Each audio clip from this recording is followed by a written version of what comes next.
Stefani's Bane, der Anschluss, Scene 4, Göring's Edict. In a villa on 5658 Amgrossen, in the southwestern suburb of Berlin, Germany, a secret group gathers for a top-secret meeting regarding the Catholic Christians of Germany and Austria. Here in Wannsee House, off the Wannsee Lake, another secret meeting would take place exactly 5 years later, and the infamous logistics of the final solution would be confirmed. Present at today's meeting are Heinrich Himmler, Hermann Göring, the brilliant lawyer Roland Freisler of the Reich Ministry of Justice, Nazi theorist Ernst Rosenberg, and Austrian-born Nazi legal advisor Ernst Kaltenbrunner. Hermann Göring convenes the meeting. He is sitting at the top of a rectangular table in the Wannsee conference room. On his right, Heinrich Himmler, and to his left, Ernst Rosenberg. Roland Freisler is next on the left. Then on the right, after Himmler, the Austrian-born legal advisor Ernst Kaltenbrunner. Göring is looking around the room. He is impressed. Auf Befehl des Führers rief ich Sie zu dieser Konferenz, eine Lösung die katholischen christlichen Frage zu initiieren. It is fundamental to the Reich that we get a handle on the claims of this church to certain matters in the rightful purview of the German people. Heinrich interjects. Over 70% of the Austrians are Roman Catholics, and there are over 200,000 Jews in Austria, mostly residing in Vienna. And Germany itself, responds Göring. Where are the Roman Catholic Christians focused? Heinrich responds, in Germany proper. The Roman Catholic Christians are largely concentrated in Bavaria, Russia, and Baden. The jurist Freisler adds, Die Nürnberger Gesetze gelten in allem Deutschland, aber nicht in Österreich. Do they apply to Jews who convert to Christianity? That is what we are here to discuss, responds Ernst. Am I correct? No, not that foolishness. Jews can't be Germans. How can they be Christians? Austria will soon return to her German family, and the Nuremberg laws, which the Reichstag established during our party rally in 1935, these will apply to Jews in Austria too. All the Austrians, Roman Catholic or not. What we do here today for Germany will be true for all Germans, whether they be in that idiotic anomaly called the Polish corridor or in the cobbled-together Sudetenland for Czechoslovakia. Ernst demurs. We cannot treat all Catholic Christians as Jews. We'd empty Austria of people. That is too bad, chuckles Heinrich. Certainly. Ernst shouting out, Der grundlegende Unterschied zwischen Deutschen und Christen kann nicht überbrückt werden. I suggest we take the question seriously and plan accordingly. Ja, doch, Dr. Rosenberg. We are doing just that. Don't get your panties all up in a bunch. Yet there is the Concordat, recently completed between the Holy See and der Führer. Ernst responds. The Führer does not take the Concordat seriously. The Führer does not take the Concordat seriously. He told so himself, asserts Heinrich. It is merely a temporary measure by time. I think the time has run out. The Protestants are more agile at cooperation. Why can't the Roman bishops do the same? Ernst folds his hands on the table, taking a serious tone. Because the Protestants are all over the map and have no foundational hierarchy, they are easy to isolate and assimilate, whereas these Catholic Christians are far different. They have not only an ideology, but centuries of history behind them, going back to the Roman Emperor Constantine and those damnable weaklings who formed their 7 ecumenical councils. They have a treasure trove of theological contemplation and laws which they do not cast overboard, or else they fear being condemned to hell by all their brothers, bishops around the world who are not Germans. The German bishops do not have their Germanic nature at heart. Ernst looks around the room as everyone stares at his conclusions.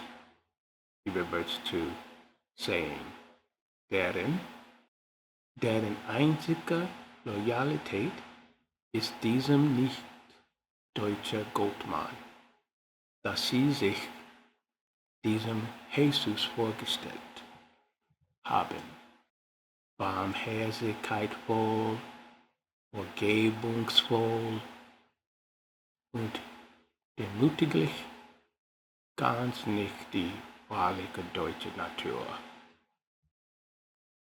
Priestless scoffs. There are many things we can do within the Concordat, which the state can do. It's merely a matter of legal interpretation. Goring, chuckling through the whole thing. He doesn't really seem to be taking it seriously, but it seems to be a lot of fun to him. This is the kind of thinking we need. Thank you, Herr Himmler, for your presence here. Herr Freisler, many of the faithful Nazis consider you all but a communist. I am not a communist, Freisler shouts, annoyed. Vergessen Sie das, Roland, responds Heinrich. Go on, show us the loopholes in this concordat, which we can use to annoy Archbishop Faulhaber and bring the German people back to the correct understanding of themselves as the Übermensch they are. The Archbishop of Munich himself is being quite resistant to assimilation into the Germanic nature. We can bypass him and show the rest of his German flock the error of his ways. Ernst stands up at his seat. He's not too sure, though he does say, and if we can do it according to the law of the Concordat, all the sweeter. The Concordat was ratified under President Hindenburg. There is no need for the Führer to feel total obligation to a strict interpretation to this measure, asserts Roland. Hitler himself did not sign this treaty. Neither his name nor that of his party appears on the document. At the same time, it would be wise to avoid publicly ripping it up. We don't want nearly 3 million Catholic Christians in Austria to despise us even before the Anschluss is codified in fact as well as in law. What are the rights and obligations under the Concordat between the parties then? Stop wasting our time, Freisler. Here comes the clever explanation we come to love and hate. Freisler coughs into his hand. He doesn't appreciate Goering's flippant attitude. He clears his throat. When bishops take office, Article 16 states they're required to take an oath of loyalty to the governor or president of the German Reich established according to the Constitution. The treaty also requires all clergy to abstain from working in and for political parties. Es ist dieser Teil, der Teil über nicht darin oder für politische Parteien zu arbeiten. die wir nutzen können. Our goal should be to legally eliminate the Catholic Christian influence on the German nature by restricting these organizations to purely religious undertakings. Excitedly, Ernst interjects, lock them up in their sanctuaries as practical prisons of thought and action. No outside or publicly involved religious observances, speculations, or symbols as being defined as political breaches of the Concordat. Roland nods his head. Genau. Didn't I tell you he is brilliant? Heinrich laughs. I don't know why the Fuhrer will not allow you more into our circles. Herr Rosenberg doesn't think Preissler adheres to the German ideology close enough, being a former communist and all. Roland shouting again, I don't need defending. I have worked hard for the fatherland on my part, in my own way. I do not take a backseat to any German with my loyalty to my party or the people. Ja, doch, Preissler. Finish up, I'm hungry. I'm confident, as well as the Führer, that your loyalty to the party has been and will be central to the goals of Germany. Danke, Reichsmarschall.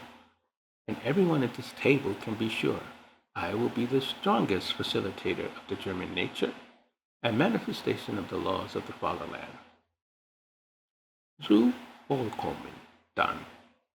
All departments, in preparation for the Erlösung of the Catholic Christian question, must act in a fashion to prevent the Roman Catholic Christians from engaging in any public activity outside the walls of its physical churches, whether in schools or clubs or any other place where the general public is to be found.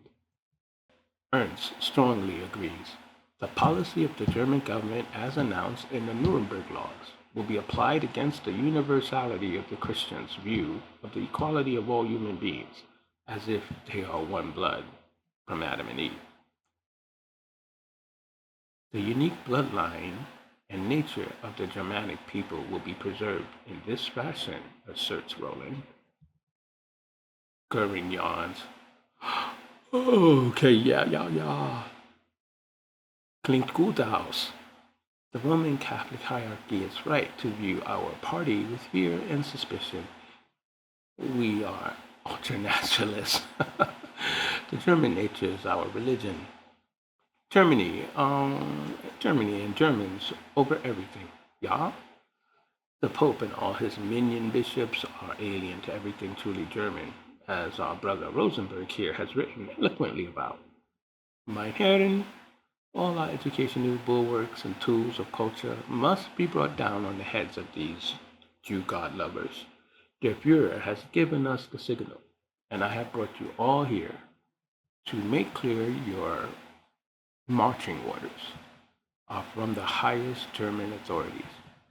Herr Preissler has given us the legal interpretation of the Concordat. Rex Berater Kaltbrunner will lead and prepare the way in our sister land, Austria.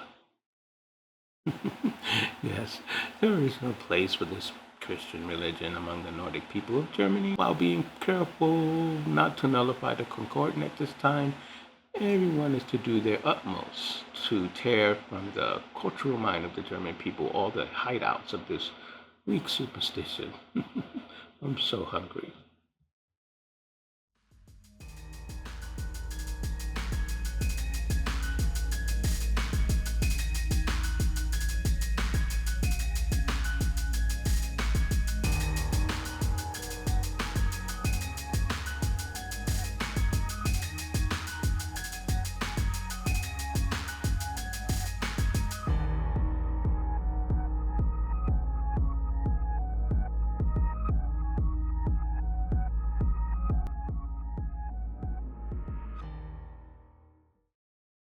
Stefani's Bane, Der Anschluss.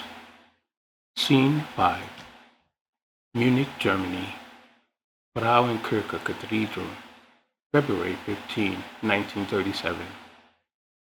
Divine liturgy is taking place. The pews are filled with parishioners. Archbishop Valhauber is presiding with several priests and deacons. Stefani is present. Franz Xaver Zereis is also present. Valhauber is at the altar, turning as he hears a general commotion at the doors. A priest runs in breathlessly. Parishioners all turn their heads and see what's going on. The fright on their face is palpable. The priest running into the sanctuary. The Nazis, they are encircling the church. Franz, marching in promptly behind the second priest, he stops, staring around at the parishioners in the pews. I have come to worship in my German way. You mind if we Germans join you? Nazi paramilitary are pouring into the sanctuary. Archbishop Valhauber pauses at the altar. One does not bring paramilitary into God's house. This is a violation of the Concordat. What are you seeking? Franz, holding his hands in front of him, takes a couple steps forward. Your Grace, there are some ruffians among us, sad souls, who do not understand the government's responsibilities under the Concordat. Article 5 requires we give you protection in such cases. Looking around at the unpleasant Catholic parishioners, he continues, in addition to our protection, for we have heard bad things would happen here today, we are here to deliver a message. The Archbishop nods. He knows that he has to be careful. You assault the divine liturgy with threats? This is your message? What is it that you want? If it is the denial of Christ, you will not find it here. Franz, of course. The place of worship are sacred. We are not here to assault your religion. We are acting according to Article 5 of the Concordat. We wish only to make known to you that from now on, all political and cultural matters are the realm of the German Reich. To protect the Church from misunderstandings, we intend to enforce rigorously Article 5 of the Concordat. The Archbishop is containing himself and his anger. This message could have been delivered in writing to my office. Franz smirks, pointing at his paramilitary men. Not like this. Not personally and visually. You are a visual believer. You like statues and pictures to speak to you as much as words, so see our picture? He points again at the paramilitary. I paint for you, clearly. Valhauber huffed. He turns around, heading back to the altar. You said you came to worship with us? We Christians believe in repentance. We will continue the service. All the priests cautiously move back to the altar with the Archbishop. Valhauber raises his hands up in prayer. We offer to you, O God, this holy sacrifice. Franz turns and waves the paramilitary out. He marches out of the nave. Stefani is watching from her pew. She turns and follows the Nazis out, yelling at Franz in front of the church. I remember you. You were one of those who beat me. Franz, turning, and draws close to Stefani. Your mouth will betray you. Do you think we will let you Jew God lovers continue always? We are merely being patient with you, showing you the error of your ways. The church will not give in to your wickedness. I will not bend to you. Brave little Christian girl. You are Austrian? No? The time is coming when all Germans will be just that, German. Even German Austria.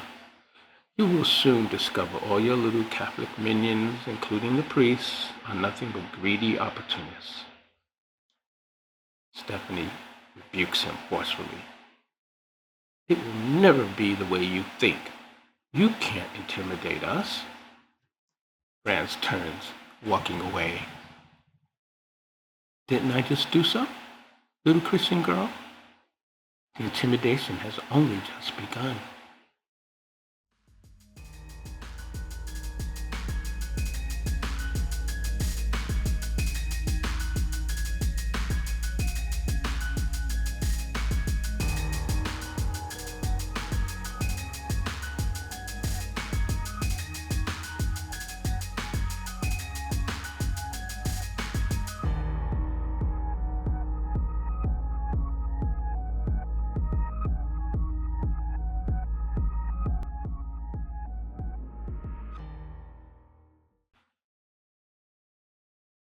Stephanie's Bane, der Anschluss, Scene 6, 1,000 marks.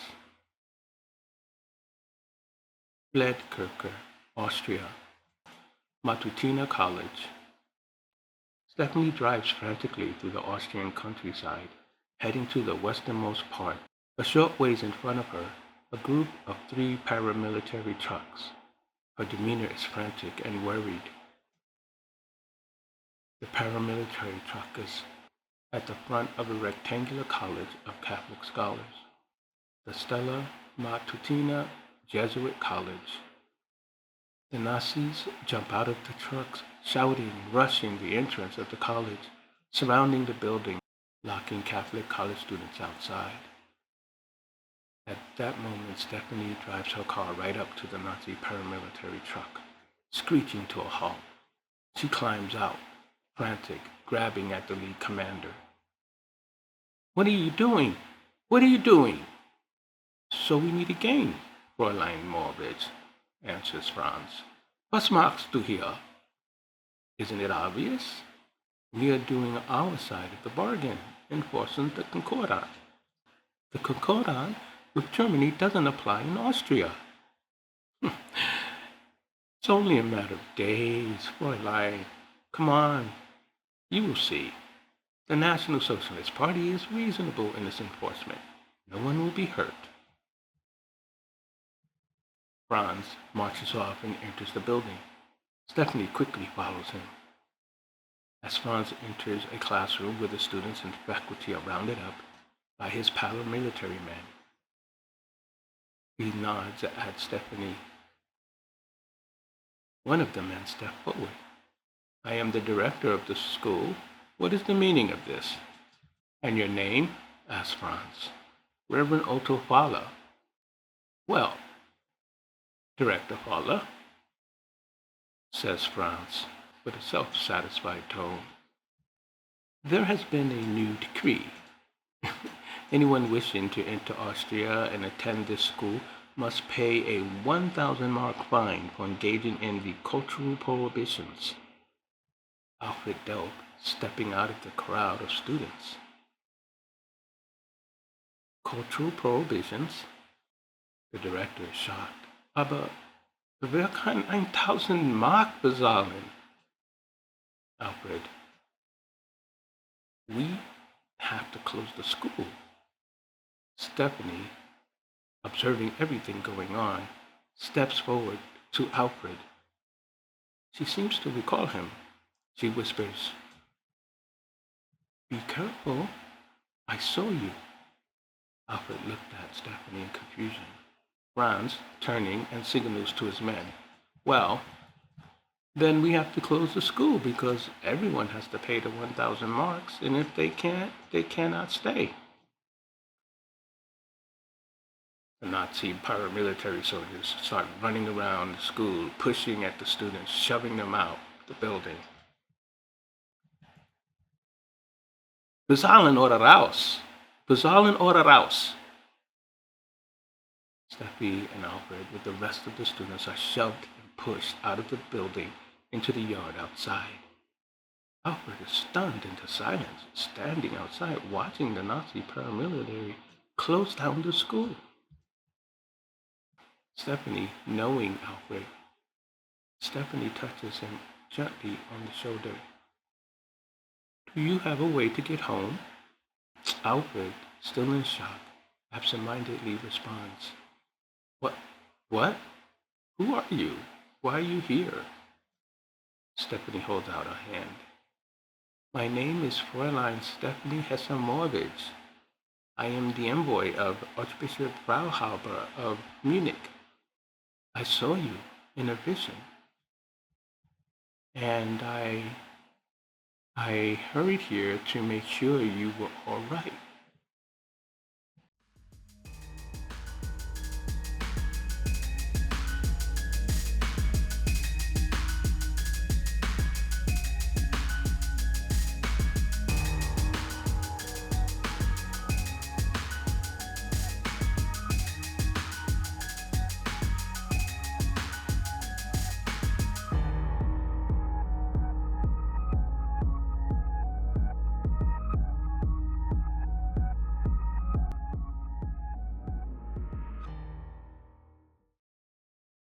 Stephanie's Bane, der Anschluss, Scene 7. Austria. Outside Feldkirche. Stephanie is driving Alfred Dell on the road back to Salzburg. His school has just been closed down by a Nazi paramilitary. Alfred sitting in the passenger seat, his mind somewhat distant. What do you mean you saw me in a vision? Stephanie's eyes were intent on the road. I am what you call a clairvoyant. A clairvoyant? Stephanie glancing over at Delp seriously. I have a natural ability to perceive events in the future or intuit things beyond normal sensory contact. It is a gift I have from birth. You are an occultist then? Absolutely not.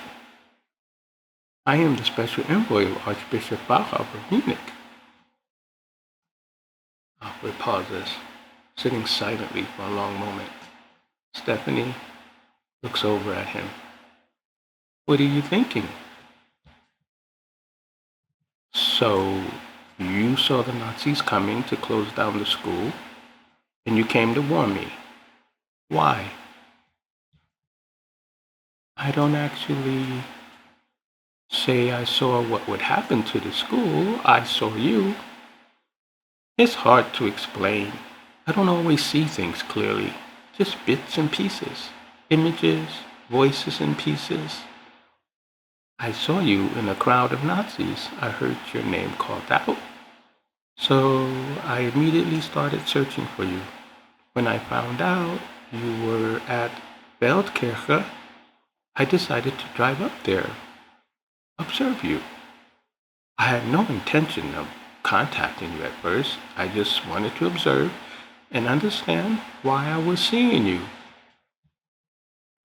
And the Nazi paramilitary just happened to be coming to the school on the same day. Precisely. You want me to believe you are an envoy of His Eminence, Archbishop of Munich. You are also some kind of psychic, visionary with ability to gain information ordinary human beings cannot obtain. Well, I am here, aren't I? I knew who you were, didn't I? Have you ever met me before or seen me before? No, I haven't, but what does that prove? It proves, at the very least, I am on your side. There you have me for sure. How do you do it then? How do you see things? It will take too long to explain. What you should know is the church is in danger. Somehow you are going to play a role in what is to come. I don't know how, not yet, but something important about you. I'm sure of it. I see many things which frighten me. These Nazis, people just see them as radical politicians and thugs, but they are so much more than that. They have a belief system. It's not just a political agenda, but a spiritual one also. They want to eliminate Christianity, the way it views life and eternity and God. We have to resist them.